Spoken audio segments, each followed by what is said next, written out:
Madame, Monsieur, bonsoir. J'espère que vous allez bien. Je vous souhaite la plus cordiale des bienvenues à cette portion Vaudreuil-Soulanges de votre bulletin d'information hebdomadaire. Parlons tout d'abord des élections municipales alors que la course est bien engagée dans les municipalités de Vaudreuil-Soulanges. C'était la fin de la période de mise en candidature vendredi dernier sur le coup de 16h30 et nous avons maintenant un portrait beaucoup plus clair de la situation actuelle. Les citoyens de 22 des 23 municipalités de la région seront appelés aux urnes le 5 novembre prochain. Effectivement, les 6 élus de Vaudreuil-sur-le-Lac l'ont été sans opposition. Dans toutes les autres villes et municipalités, des votes auront lieu. 274 candidats sont actuellement en lice pour les postes de maire et de conseiller. Au total, 64 candidats ont été élus sans opposition dans les différents postes, dont une dizaine de maires. C'est donc dire que 13 courses à la mairie se dérouleront d'ici le 5 novembre.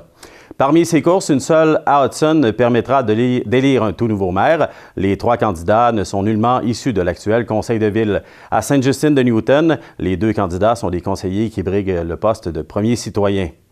7 des 13 courses à la mairie impliqueront 3 candidats. Par ailleurs, une seule municipalité, Pointe-Fortune, compte 2 postes, ceux des conseillers au siège 1 et 2, sans candidats. Tous les autres candidats ont été élus sans aucune opposition dans cette ville.